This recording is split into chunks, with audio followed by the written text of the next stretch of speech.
Revolutionary talk for revolutionary times. Promoting peace, liberty, and prosperity around the clock. LibertyTalk.fm.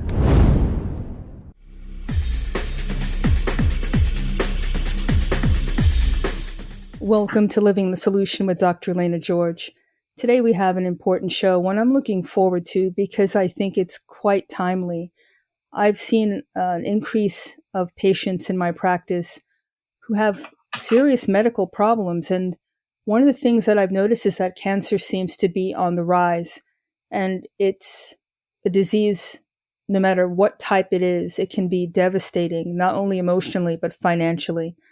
And today I think we need to have a conversation about options and about being able to not lose control of your financial health and your peace of mind if you unfortunately get diagnosed with a catastrophic disease.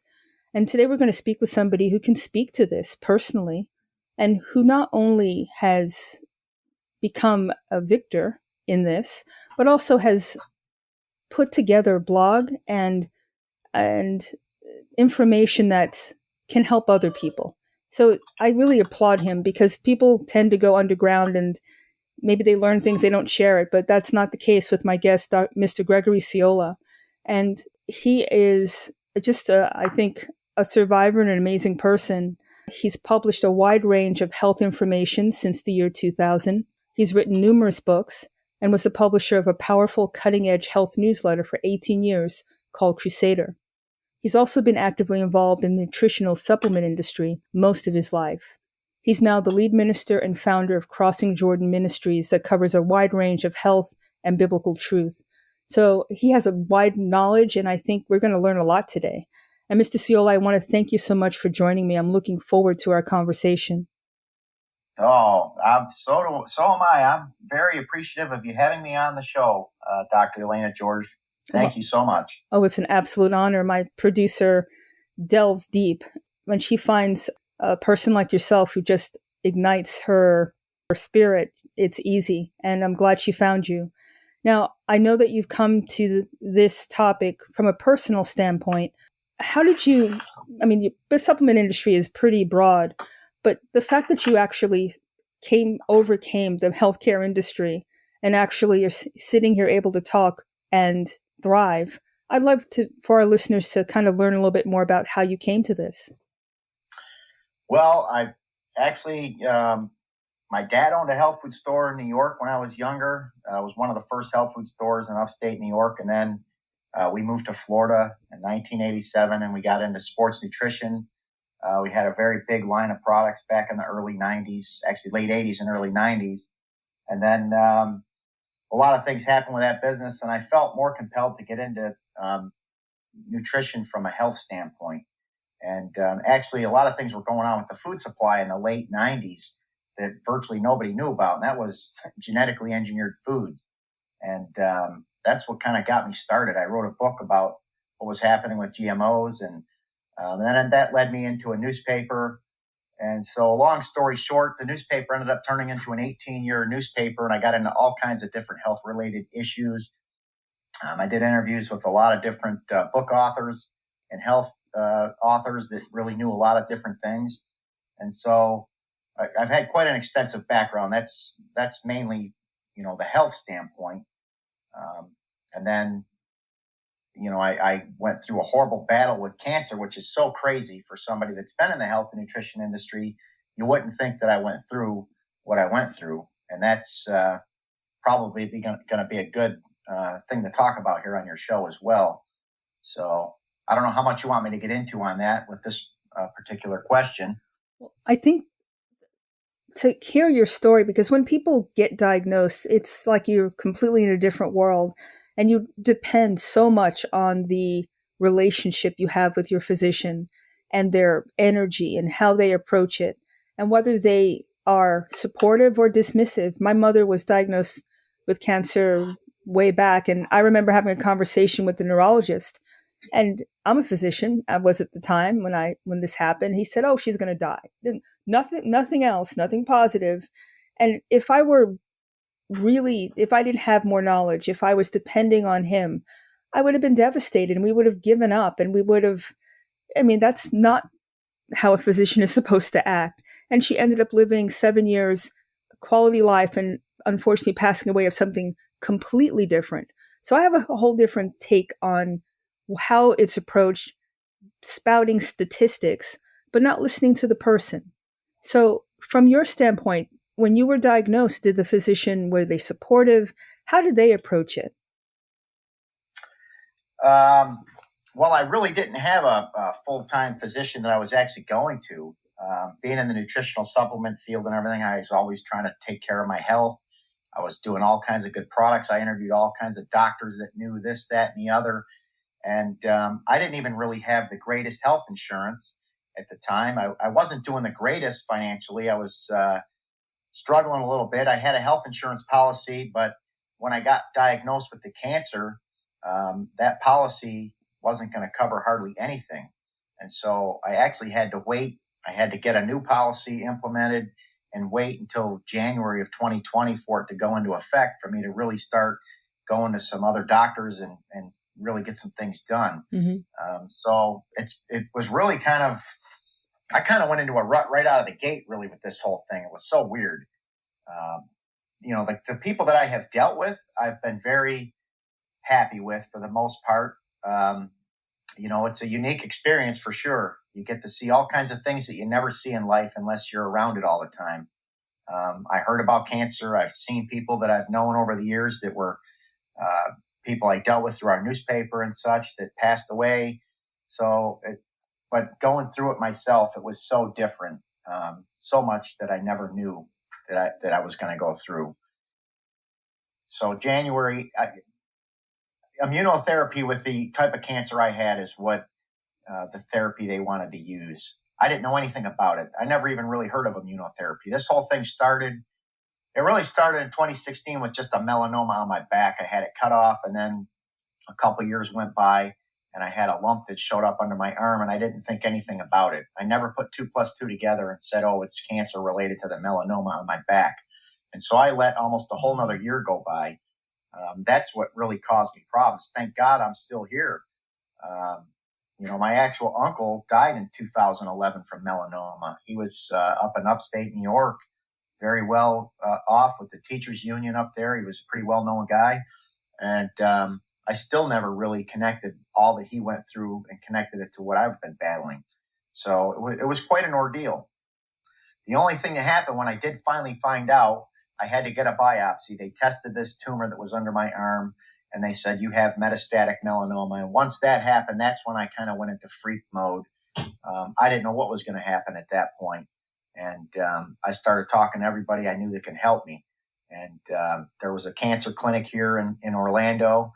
So I went down there to go see the doctor to see what, was available, what they could do. And obviously, they want to do PET scans. They want to talk to you about different options. At that particular time, and even still now, the immunotherapy is the main form of treatment that they're using for melanoma. It's actually been one of the greatest anti-cancer treatments that they've ever had. More people have been saved with melanoma cancer off of the immunotherapy than virtually any other thing. And I'm not a big pro-medicine guy, especially being in the nutritional supplement field and everything. And I can't totally say that that's been the thing that's saved my life, but I've known several people that were so close to death that stuff has helped with. I'm still here. I've been on it now for over a year. So I feel fairly confident that it's done something. I'm probably asking a bunch of other questions. I don't want to divert from what you really want me to bring out here. Well, I think everything that you have to say is important. You went through a lot. You have to come to the diagnosis. You have to come to the treatment. And I want to delve in a little bit into the financial side of this, because that's what I think really freaks people out more than anything. Do they have to sacrifice their quality of life to live? What do they have to give up? So let's take our first break and come back. You're living in the solution.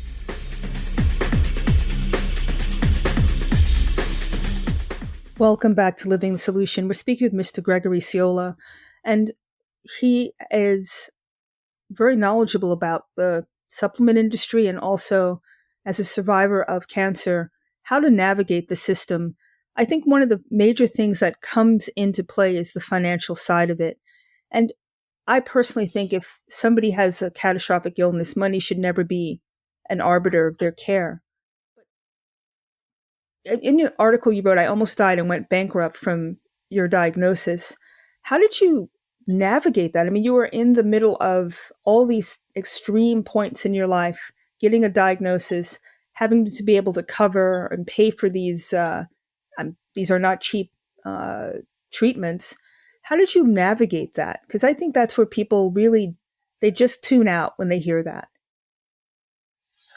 Well, when I finally got diagnosed with the metastatic melanoma and I went into freak mode, that's when I was like, man, I don't really know what to do. And the doctor that we went to go see said he really wanted me to get on immunotherapy, and he was ready to start treatment like the next week. And I didn't even have insurance that was going to cover me for that. And I'm like, gosh, I don't know if I can even afford to do that next week. And so it was at the end of the year when they renew all these insurance policies, or if you want the federal policies, you can do that. And so I renewed my insurance policy. And at that point in time, I said, I'm going to wait until January 8th. I said, the holidays were coming up. I didn't want to start and have issues with it. And the policy wasn't going to be in effect until the January of 2020. So I waited, but I probably maybe made a mistake waiting. The money issue is huge. And if somebody couldn't have afforded the insurance that I got that covered a lot of that stuff, I don't know where they would be either. I've seen a lot of people really going through a lot of troubles with the cancer battle. And even if you have good insurance and have a good policy, and you're maybe even doing well off financially, once you start going through the cancer and you can't work, or this is going on, or you can't, you're going to burn through your money and have all kinds of troubles. Maybe you lose your job. It really does cause a lot of problems. I think it's one of the number one reasons why people are having financial problems if they're going through any type of cancer battle. It's really crazy. So that was something that really opened my eyes with what I went through. Well, if now in retrospect, I mean, you had to figure this out in the midst of it, but what would you advise people you're healthy now. What do you need to look out for? What kind of policy would you recommend? And what backstop can people put into place now just so they don't have to do this when this is not something they want to be thinking about if something catastrophic happens? Well, I would definitely, if you can afford it, have a good policy. I think the cancer rates are going through the roof right now. There's a lot of side effects that I'm hearing about as well, being in the nutritional supplement business and also being in the health and nutrition field that published a health newspaper. I follow a lot of stories. I'm seeing and hearing about a lot of things that are happening with side effects and issues that people that took that vaccine. And I know this isn't the show to talk about that. That's not what I'm trying to get into. But the fact is, I know I'm hearing that cancer rates are going way up. Having good health insurance, if you can afford it to cover a lot of issues, is important. Also, having life insurance. I had life insurance just because I was pressured when I got married. Oh, have a life insurance policy. Then I bought a house and they made it sound like if anything ever happened to you and to cover your house. I didn't even know that it was just the regular life insurance policy. So I actually bought it. And it was stuff like that that actually helped me financially with the crisis that I went through, because I would have ended up being bankrupt. And I'm certainly not out of all my troubles by a long shot, but I'm not where I would have been if I didn't have some of these things in place, thank God. So I would highly recommend anybody get life insurance. The younger you are, the cheaper it is, the better off you're going to be with it. Because a lot of people don't know this, that if you actually get in trouble, you go through cancer, you're diagnosed with stage 4 melanoma or any other form of cancer that could be life-threatening, you can get life insurance policies sold if you are in trouble like that. That's what I did. I found a book in the hospital when I was going through my battle, and there was a full-page ad in there from a company out of Kansas, and it said that that you can sell your life insurance policy if you're going through a crisis like that. So long story short, I reached out to them. I talked to them on the phone. I told them what I was going through, and they gave me the whole story about how there's all kinds of things that can happen to help you get that policy sold. Now, you don't sell it for the value of the policy, but when your life's on the line and you got a family and you're struggling to pay your bills, you're looking at any option you can possibly find that can help you there. And I'm sure there's other options. I don't know everything under the sun. I know there may be some Christian organizations that do some things. I've been going to Moffitt Center for the last year or over a year, and I know that there's been a lot of things that they've done to help people that don't have money. There are hospitals and things that will help people.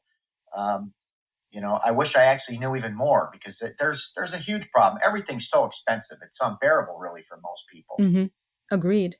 And, if one less thing off your plate, you have to, as a family man, I'm sure you're worried about your family. What are they going to do if something happens to you? That just makes the whole healing process extremely complicated. I didn't know that the life insurance policies could be a source of payment. And it sounds from what you're saying, and I think on your blog you talk about something called a viatical settlement, which I think is referring to using your life insurance policy and taking some cash value out of it. It sounds like it's there's a way to do it. You don't have to beg for it. It's ingrained. It's considered your personal property, right? It is. It absolutely is. And you could take your insurance policies with life insurance. You can change names on them. You can do all kinds of things. It's actually an asset. A lot of people don't know that, and they just think, well, I'll just wait until I die to do something with that. But that's not really how it happens, and a lot of people aren't aware of that. I wasn't aware of it. I never knew anything about it, and I don't claim to be an expert in it by a long shot, other than I found this company that helped save my life financially with what I went through. I was able, with the kind of cancer I was battling, to sell a policy. My cancer went from my underarm to my brain and turned into a tumor that was the size of a giant egg that was hemorrhaging. I was literally days away from death. It could have happened at any moment because it was so bad. I was having memory issues. I had a splitting headache at one time that was like the worst headache I ever had in my life. I mean, I could have had a hemorrhage stroke, something that could have killed me or eliminated me. I'm still here, thank God.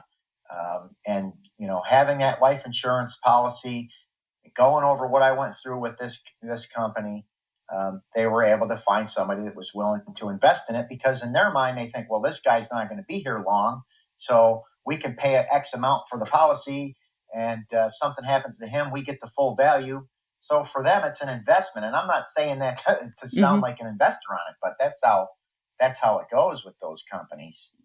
For them, it's just money issues. They think of it as a financial investment. For somebody who's going through a cancer battle like me, that's like, wow, I'm literally struggling. I can't work right now. Not only that, it was going on when the whole COVID crisis hit. So I was going through everything else that happened on top of that. It was a mess. It really was. And I got 4 kids, 4 sons. And this all happened in the midst of everything that was going on. It was nuts. Just on the medical side of it, and it's about options. When you have that financial stability, because I know, well, the immune therapy for for melanoma is pretty standard, but there are other cancers where it's not, and people would have to pay out of pocket because the insurance may not cover it. I can imagine the freedom that someone would have if they cashed in this type of policy. Then they become a self-pay patient, and that's where the real choice in healthcare is driven from. It's not your insurance company. It's being able to control your financial destiny and having options. If you want to go holistic, for example, where your insurance may not cover it, or you want to leave the country, who knows? But this seems like a very cost-effective way, because the policies aren't that much per month generally for the life insurance policy. It's pretty reasonable. And if you don't have to wait, there's a waiting time, I'm sure, like a few months before it kicks in. But imagine paying $50 or less a month and getting covered for over 100,000, I'm sure, easy. That's really peace of mind, where you're not putting out of a lot of money, but potentially it's value added, isn't it? Absolutely. Definitely value added. You're referring to the actual policies, right? Correct. Yeah. When you buy the policies, they're really not crazy expensive at all. Those policies, unless you aren't doing really well financially and you get the federal help for the policies, they're a fortune. When I was actually doing okay with business, I used to pay about, I don't know, $700 or $800 a month for full coverage for everybody in my family. But then I moved out of state and I couldn't transfer that policy. And then I came back to Florida and to try to get a policy that was similar to that, especially after the whole new health bill went into effect. It was close to $1,500 to $2,000 a month. I mean, that's like a mortgage payment on a house to get health insurance. It's crazy. Yeah, I mean, the health insurance. That was why I let my policy go. I found another company that I found a Christian company that was doing the shared things where you pay a certain amount every month, and if you have a problem, they do it. But every time I went to doctors, they never knew who the company was. They just looked at me weird. And then when I got diagnosed with cancer, I had a different policy that was a little better than that, but it was still not the greatest. And then I had to really know what I was going to battle and had to go to hospitals and everything else. I wanted coverage that I knew nobody's going to raise a flag and give me problems that was going to cover me. So that's what I have now. I'm under the federal policy, which has helped me, thank God. I think a lot of people are struggling with that. You know, if you're poor and you get health insurance, they'll cover you and you don't have to pay a fortune. But if you do anything, and you don't even have to be wealthy, but I mean, you're making $100,000 a year, your policy is going to cost you probably, if you have a family, you're going to end up paying $1,500 to $2,000 a month. It's crazy. Easy. And how much these policies have gone to. That's not even talking about out of pocket. So deductibles and co-insurance add up on top of that. So you're just talking about the premiums. Yeah. So, I mean, there's anything you can do to access a different source of financial freedom, then by all means. I mean, this is like the best kept secret. I don't think people even knew about this. So we have to take our second break, but let's do that and come back. You're living in the solution.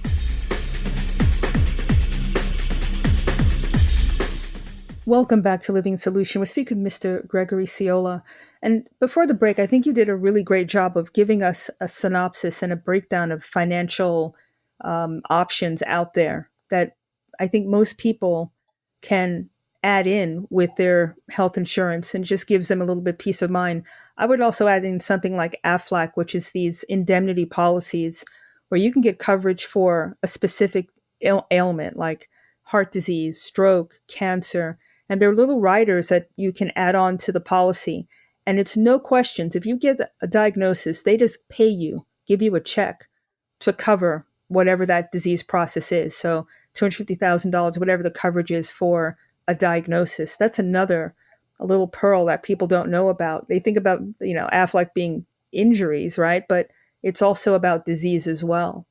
Now, I know we talked about the financial side, but let's talk about what the body, I mean, you know supplements. So what do people need to do to stay healthy? I've been a big proponent of not being acidic because being acidic causes inflammation, and it's just this domino effect. Inflammation drives disease. And I know that you've written about alkaline versus acid and how important that is for your system. I wanted to go into the natural side of this now. What does it mean for the listeners to be alkaline versus acidic, for example? Well, definitely eating as good as you can, but also one of the biggest things I know with pH balance in the body is minerals. Mineral deficiencies are linked to so many different diseases. I spent a lot of time with that off of my newspaper, just about everything that's going on, whether it's with diabetes or a lot of the cancers, heart disease. There's vitamins and mineral deficiencies, minerals actually being the most important than anything. A lot of people hear about pH, and I've seen this on different TV shows and stuff, and they try to put it down and they say, well, pH has nothing to do with your health. You can't control it, you can't regulate it. Just like your body temperature, it's 98.6. If it goes up or if it goes down, whatever, they think it's all happening without anything you can do. But the reality is, yes, your blood is going to fight to maintain a pH balance. You can't control what your blood's going to do from that standpoint. It's going to do the best that it can to monitor the blood pH levels. If it goes up or down slightly, what happens is your body's going to take these minerals out from organs, glands, tissues, wherever, to bring them into the blood to balance what they need to balance. And so that's why there are so many issues. And that's why with that book, that we were able to link a lot of the different things that have gone on. A lot of the joint degenerations and things like that. It's because over the years, your body's sucking up all the calcium, all the magnesium, all the different electrolytes and minerals from your bones and your different organs and glands, because that's what it needs to bring into the blood to balance your acid diet. Look at, how many people are surviving on soda. It's an acid beverage. Okay. So you can drink it and think it's okay, but you drink it every day. Guess what? You're actually causing an acid overrun in your body. It may not show up in your blood because it doesn't necessarily show up in the blood off the bat, but your body's going to show up with mineral deficiencies. And then what happens? Diabetes, type 2 diabetes or pre-diabetes can be a problem. A lot of things can be a problem. So we covered a lot of that in that book. I wasn't the main guy that wrote everything in that book. The doctor guy that I worked with for a number of years actually passed away a couple of years ago. It was horrible. And he didn't die from something that I ever expected. But the long story short, he was one of the smartest guys I've ever dealt with. He had great information, and it's been a long battle with pH for a lot of years. People need to wake up and understand that. Talking about it from a biblical standpoint, which you mentioned, God formed Adam from the dust of the ground. The dust is all the minerals. If you properly translate that and understand what came from that, it's all the minerals that made the body. So you take water and minerals and air, breathe into Adam's breath of life, and he comes to life. So I highly recommend that mineral balancing, minerals in your life are one of the most important things. And even after the cancer battle I've gone through, that is the main thing I focus on as much as I possibly can. I wake up every day, and one of the first things I do is take a lot of good mineral supplements that I know can help my body, especially after the brain battle I went through. Mm-hmm. Magnesium is one of the best minerals that you can take for a whole bunch of issues in the body. It covers 300 different biochemical reactions inside the body, but it's also linked to a lot of things that happen in the brain. And with what I went through with my cancer battle, I started increasing my magnesium doses and into high amounts, and it has helped me substantially with what I was going through. So there's a lot there with this pH issue for sure. Oh, for sure. And now the fact that you are so knowledgeable about supplements, it's like a black hole, right? There's no, how can I put it? They put a lot of stuff on the market, but it's not all created equally.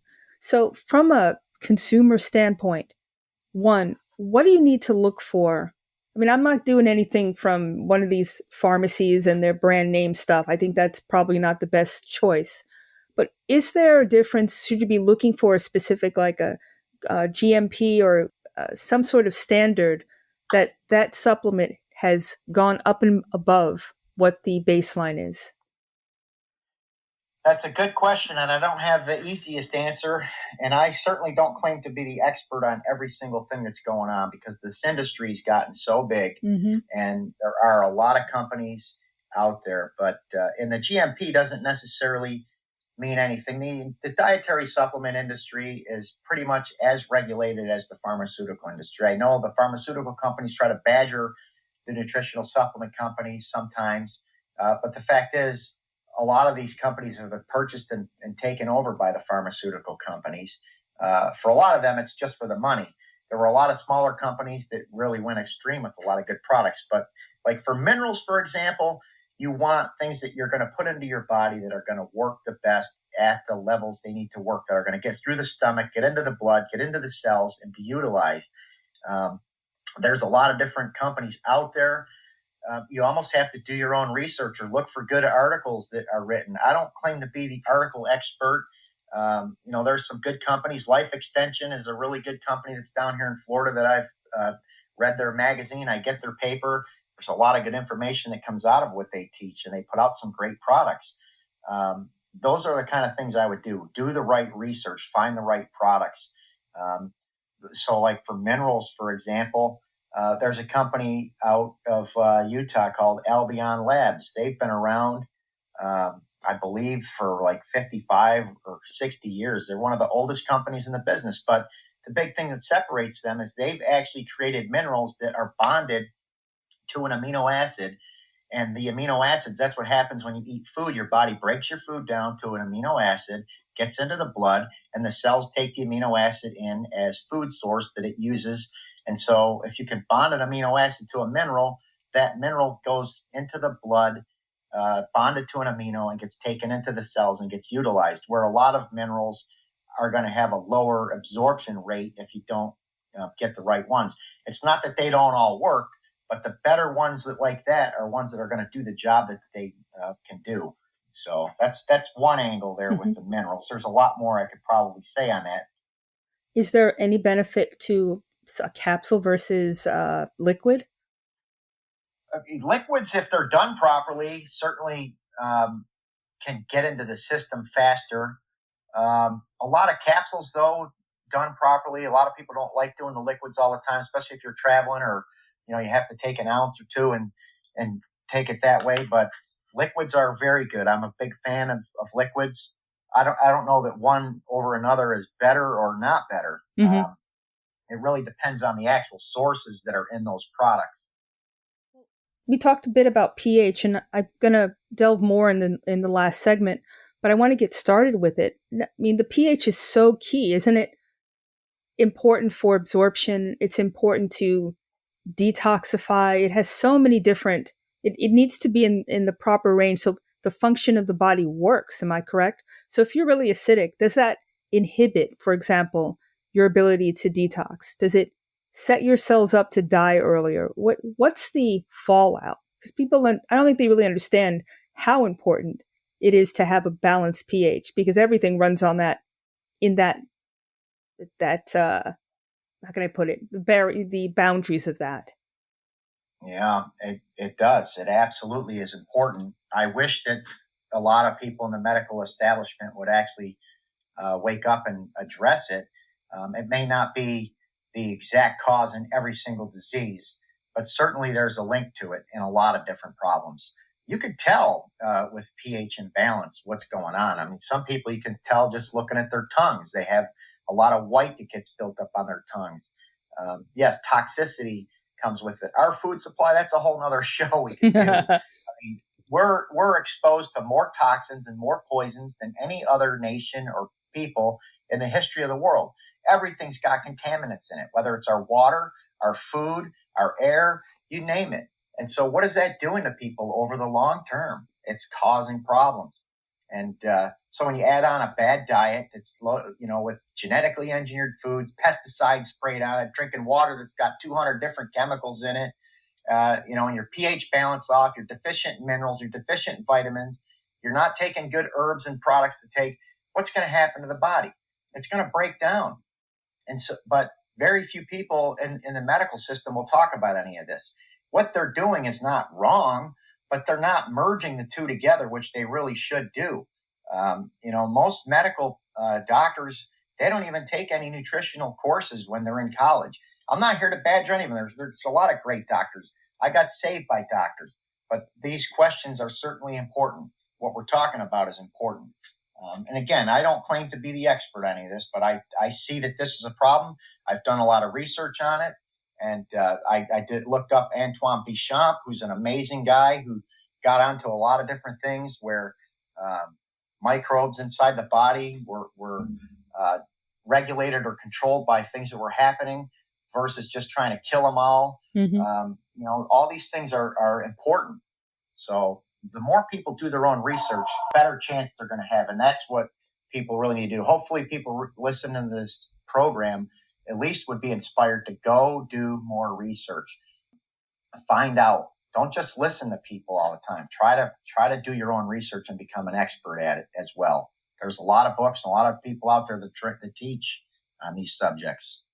I couldn't agree more. And we're going to take our last break, but that's what I want to empower people to do.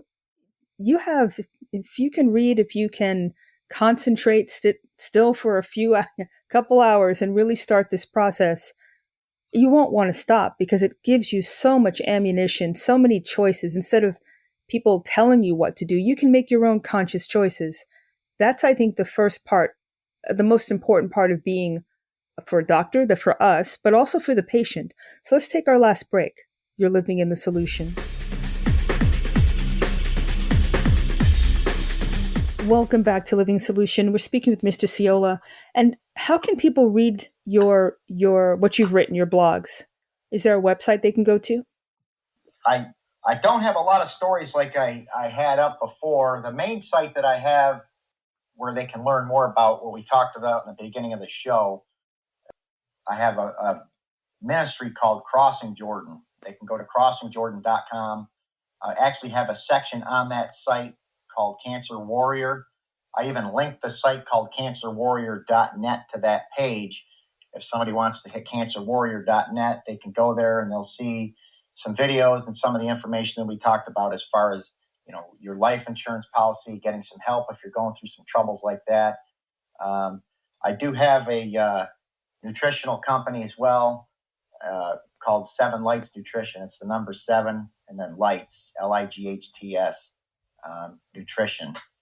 Actually, the website's 7lightshealth.com. And so there's some info there. I'm trying to actually get a lot more things up. I've struggled with things over the last few years with my cancer battle and everything else. I had problems with my website. I used to have a lot more stories up on the internet. I've got a ton of stories that I've written, but they're not posted on a lot of sites right now, which is frustrating me. Sorry about that. That's okay. I mean, take it one day at a time. And doing this show is an example of getting the word out. I'm on the site that you talked about, alkaline versus acid, life and death hangs in the balance. That's an article you wrote on July 6th, and people need to check that out on News with Views. And one of the paragraphs, I think it just capsulates everything. 3 main causes of sickness, disease, and premature aging. And you put in acidosis, dehydration, and free radical damage. And those are the things from a cellular standpoint that stress the cells, that make them die early. They don't function at their full capacity, and they're not self-healing.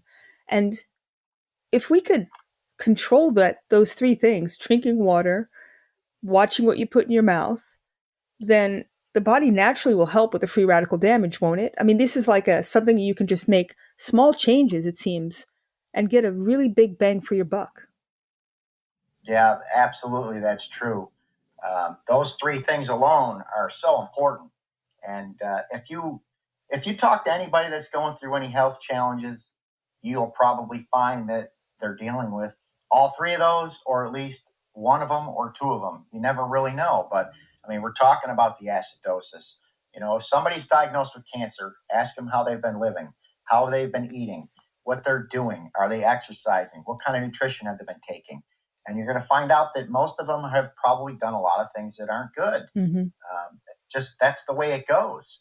A lot of times you can get away with it for a number of years, but I did stories years ago where they did tests on cats and things like that, and and they fed cats a certain way. I don't have the story in front of me to remember exactly all the details, but each generation died sooner and got sicker. So they've been able to get away with a lot of this, but now people younger and younger and younger are going through a lot more than what people went through 50 years ago or 75 years ago, because we're the offspring of people that started using it, and now we're being more affected by it.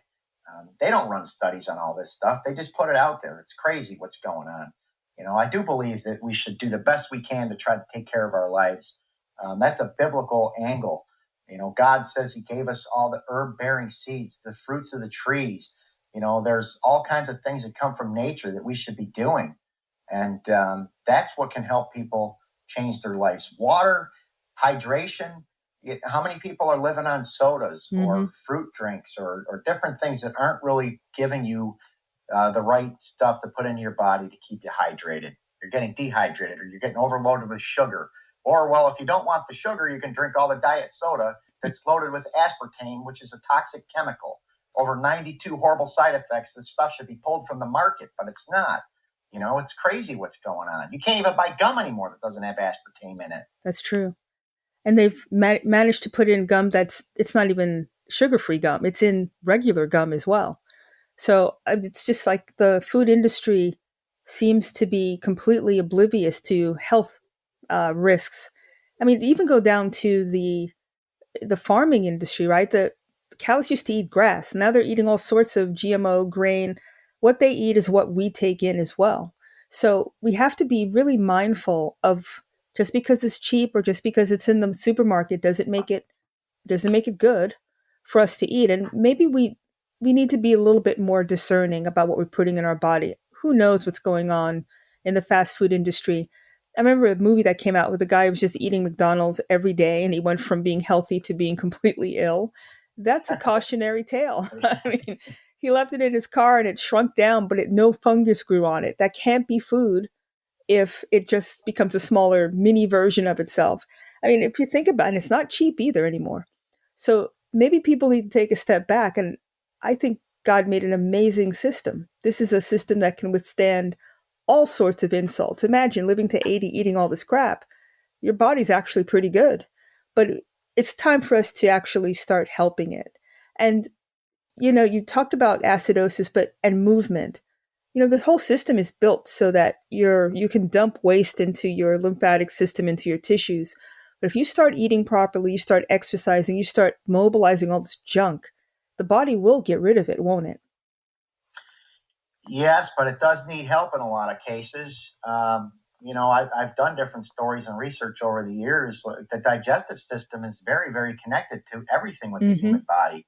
And one of the biggest health challenges that people face in this country and around the world is digestive system disorder. I'm literally talking about 75 to 80% of the population may at particular times have problems. They ran studies. There was a Fox News study that I kept putting on references to. I think they ran it about 5 or 6 years ago. And I think 74% of the people they interviewed all had digestive system disorders. It could be constipation. It could be any other issue, you name it. And it just goes on and on and on. And how many people are putting 2 plus 2 together that what they eat, what they drink, how they're living their lives plays a role. And another big thing, the digestive system controls and works with the immune system. Yeah. So if you want to help the immune system, you just can't go take a shot and think, well, that's going to solve all my problems. I can go as function ever. Well, your digestive system is linked to your immune system. You need good digestion to function. And if you're eating a lot of fast food, you're not getting enzymes. If you're not taking probiotics, then you don't have good bacteria that's working properly in the digestive system. Everything is connected to the body. So that's extremely important. And yes, so many people are living on fast food. There's times, you're overly busy. You're running here, you're running there. You're going to stop at Chick-fil-A. You're going to stop someplace and get something. I get that. But living on it, day in and day out is not good. It's going to be a problem for the most part with people that live like that. You got to try to take care of yourself. Agreed. And there's another hidden thing that people don't think about, and that's their prescription medication. So when you look at it from a critical standpoint, every drug, in my opinion, is a controlled poison, really. That's why they have dose ranges, etc. But it can leach things out of your system, right? So if you take antacid, for example, one of the prescription versions, it leaches magnesium. So you're magnesium deficient. If you take some of the cholesterol medicines, coenzyme Q gets depleted. So you really have to be mindful. I think as physicians too, if you're going to give someone a medication, I think you need to be aware that you need to ask them to supplement instead of taking them down a path where I can foresee people are on medicines to control the side effect of the medication that they're on. And there's just list of meds, but you're not better. I don't understand how people are taking more medicines, but they're sicker. I think that's part and parcel to that problem. Yeah, it sure is. It sure is. And again, the sad part is that they're going to put down taking a lot of nutritional supplements. They haven't run any studies on these nutritional supplements and these different drugs. They have no clue how they're all going to work together. Mm-hmm. So their response would be that, don't do this, don't take this, don't take this, don't take this. I've gone through it. They ask me when I go through immunotherapy, what are you taking? And I'm not saying everything they're saying is wrong. I know there's some things I shouldn't be taking, but I don't sit there and tell them every single thing that I should be on or what I'm taking, because I don't want somebody to say you shouldn't do that, because I know that minerals, like I talked about, are so important. I take minerals. I try to drink good water that's filtered and doesn't have all the chemicals in it. I try to eat right. I try to exercise. How many people are exercising properly? You get sick and think, well, I can't ever work out again. But you know what? I really think that exercise is important. You don't have to overdo it, but blood flow and different things that can help your body, they're all important. We're not supposed to be just sick, laying on a bed and we can't move and not do anything. I think we should do the best we can on every front to take care of ourselves.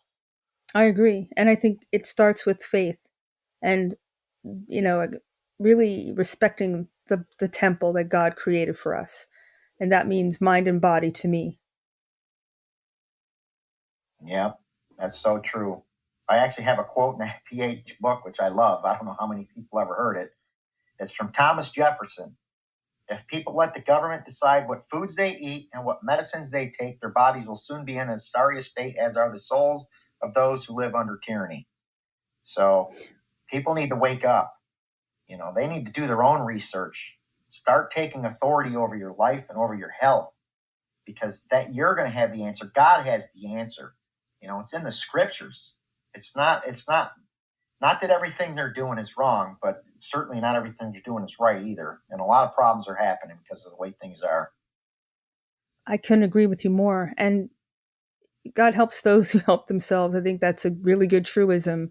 And nobody knows your body better than you. And there's nothing wrong with you asking questions and doing your due diligence and having a relationship with your healthcare provider, practitioner, where you can be a partner in your care. They should be your advocate. And it comes down to making decisions that are best for you. You did that, and you're here to tell the tale. And, time goes so fast, but I want to make sure people know how they can go to Crossing Jordan, to the website, read articles that you wrote. And I look forward to having you come back anytime you want, but I just want to make sure people can learn how to follow what you're doing. Yeah, so the crossingjordan.com would be a great site for people to check out. I do have some blogs up there with some of the different articles. I'm going to try to post a lot more up there. I'm going to try to also start making a lot more videos, and I do want to interview more health experts with some of the things like we're talking about here that can input a lot of good information out there to help people for sure. I want to thank you so much for everything you do, and thank you for joining me today for the show. It was a pleasure to have you. Yeah, well, it was a blessing to be on the show. I thank you for letting me speak, and I hope some people got some good information here. There's obviously much more we can get into, but that's enough to at least open people's eyes a little bit to help them out. It's just to whet their appetite. You're welcome to come back anytime. Thank you so much for having me. I appreciate it. Oh, it's a pleasure. Thank you. And thank you, everybody, for living in the solution.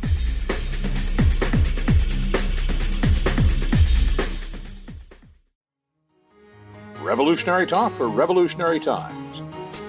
Liberty Talk FM.